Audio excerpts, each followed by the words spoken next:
Hello and welcome back. This is week 2 of The Walking Dead, Dead City. And I'm glad that I actually fast forwarded a day on this one. So I'm posting this the day the episode airs on AMC, which proves that I have an AMC Plus subscription. So fuck you all. Uh, yeah, I'm watching this through AMC Plus with the hopes that one day it will have audio description. It would never will have audio description, but anyway, I'm a blind film critic, and I love Walking Dead. Always have, always will. You can challenge me on trivia to Walking Dead, and I'll beat your face in like Abraham.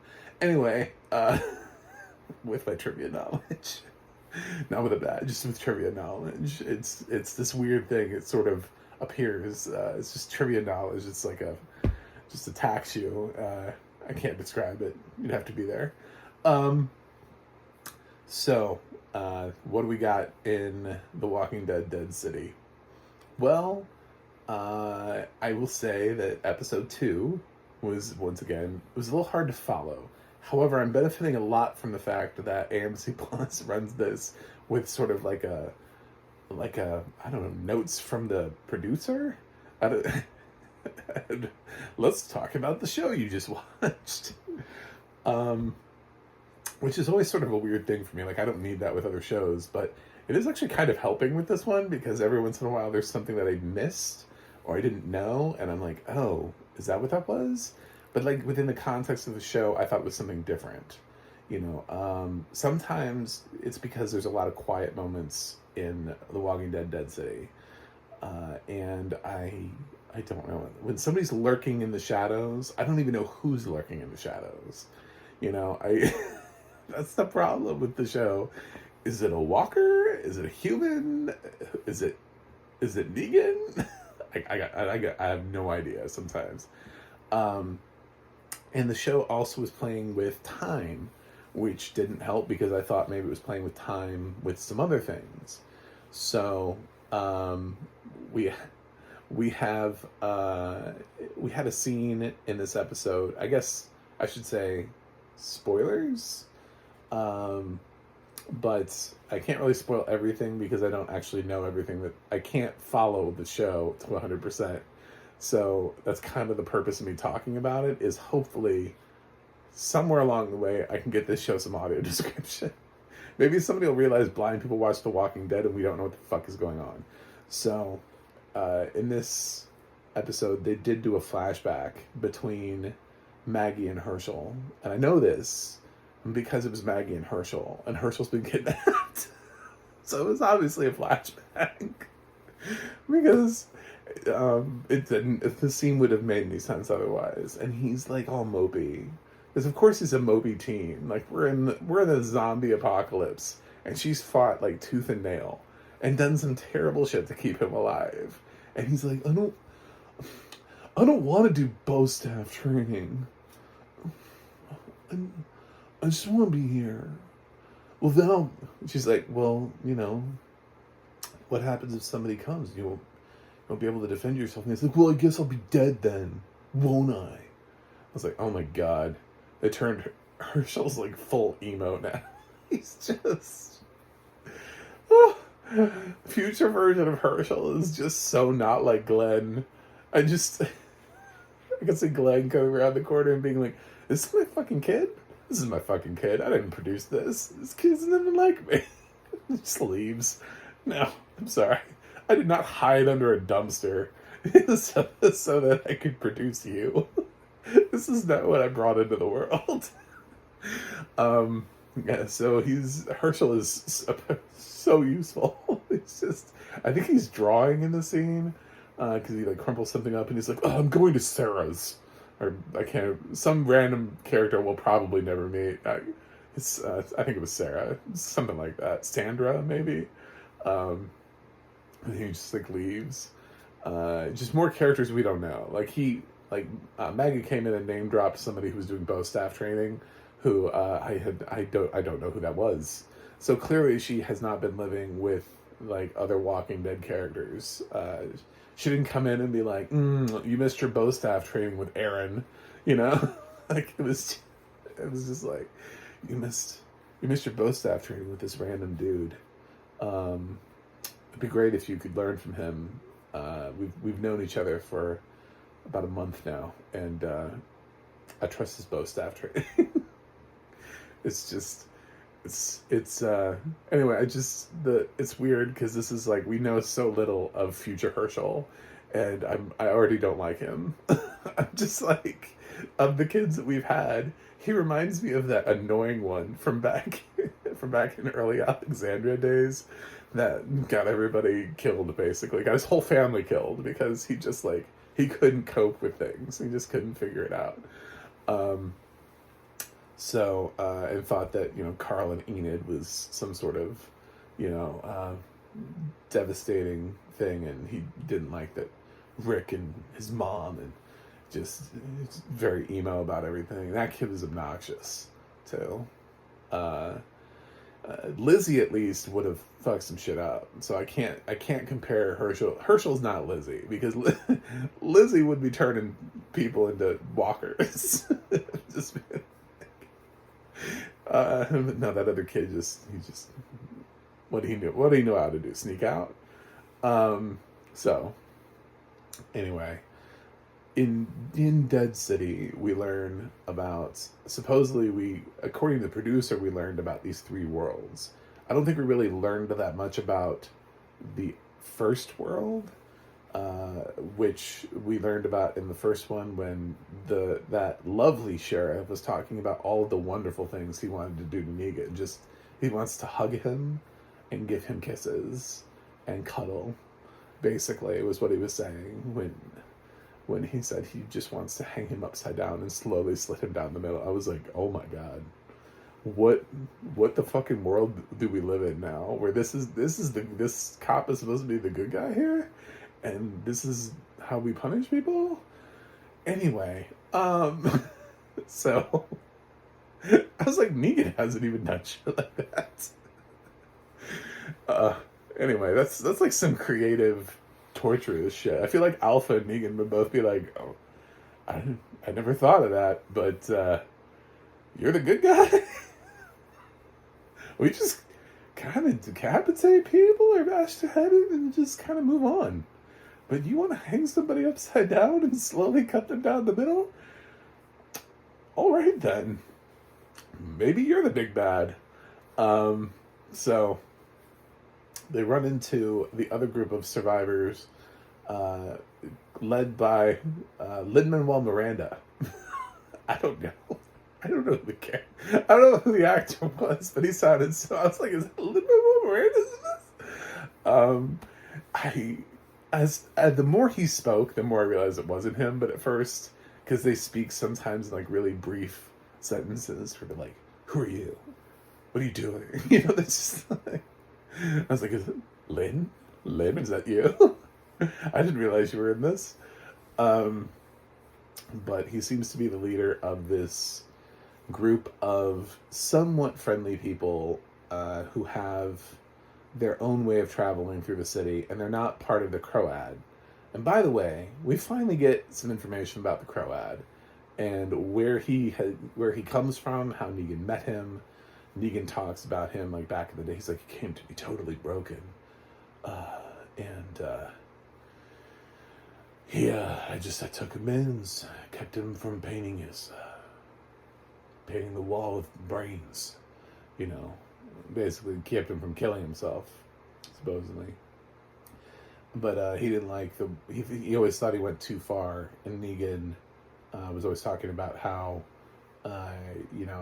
he was a show of force when he needed to be, but he wasn't that way all the time, which is actually what a lot of Walking Dead fans have talked about. Is from Negan's perspective, he's the hero, which is what made him so compelling, because from Negan's perspective, he's Rick. He has done what Rick did, where he took a group of people and he kept them alive, and he created a community for them, and he has soldiers and lieutenants that he trusts, just like Rick did. He's basically a mirror image of Rick. He's just not our Rick.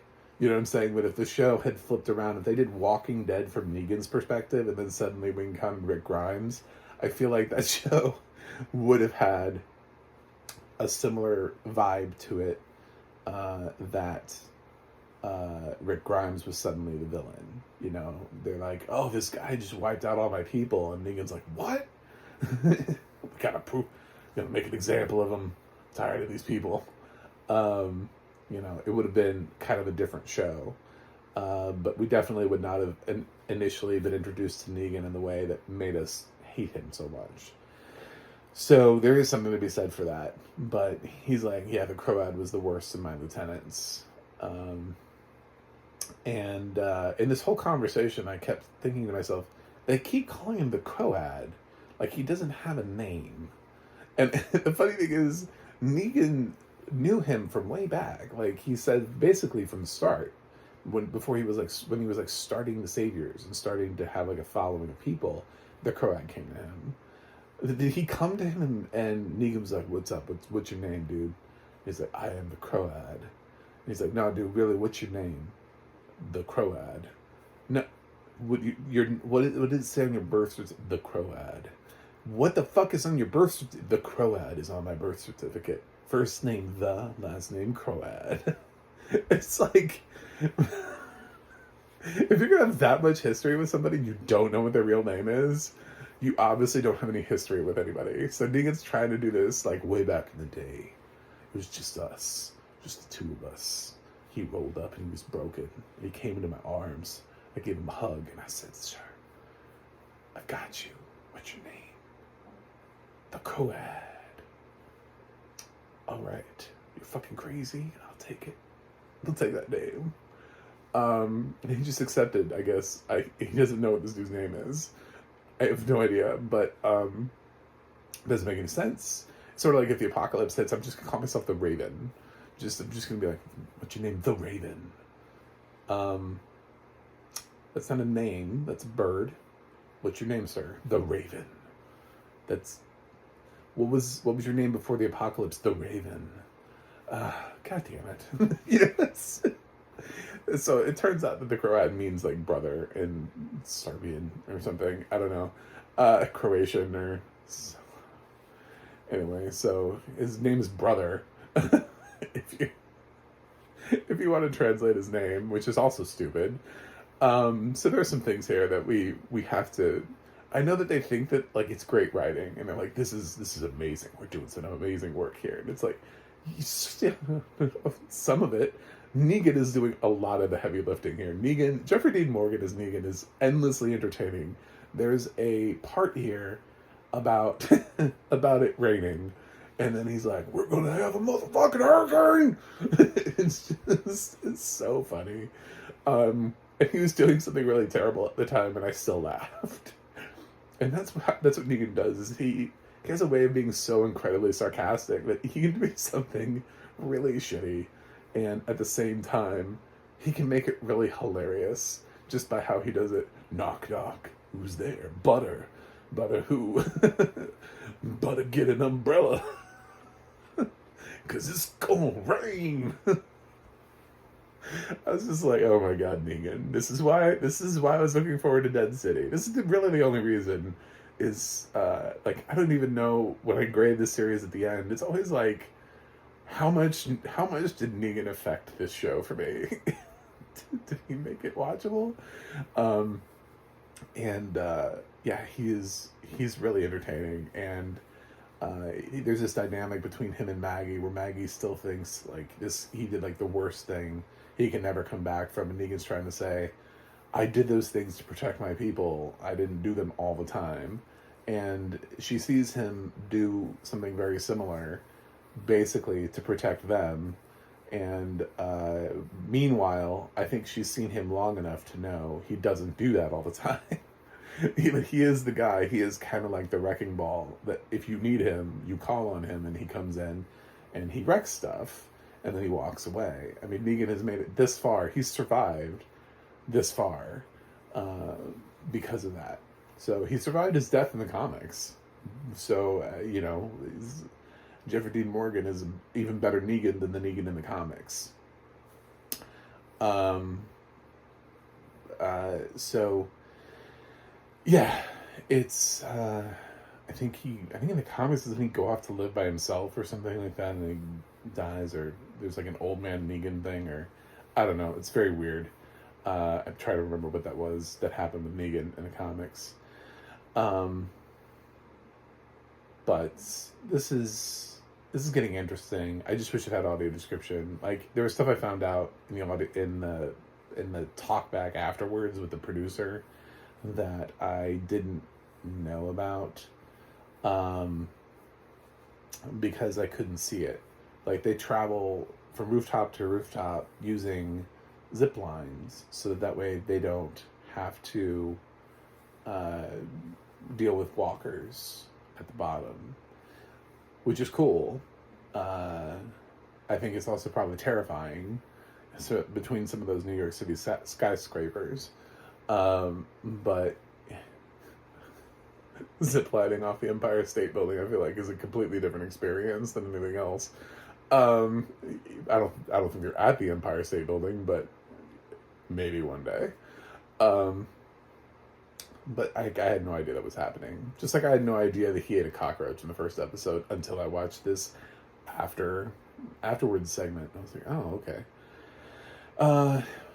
It's really, this is difficult to follow, and I don't always know what's going on. Maggie is a very strong silent type. She does talk occasionally, and she offers some thoughts, but she's not really the funny character. That's Negan. So every episode is going to be graded based on Negan. Last episode I gave Dead City a B+. This episode I'm going to give it an A- because I have to say that that Making It Rain scene was so over the top Negan. It was so hilariously Negan. It was like when he did the eeny meeny miny mo. It was just, he's about to do something that's so horrifically brutal, but he's gonna do it in the most comically stupid way possible.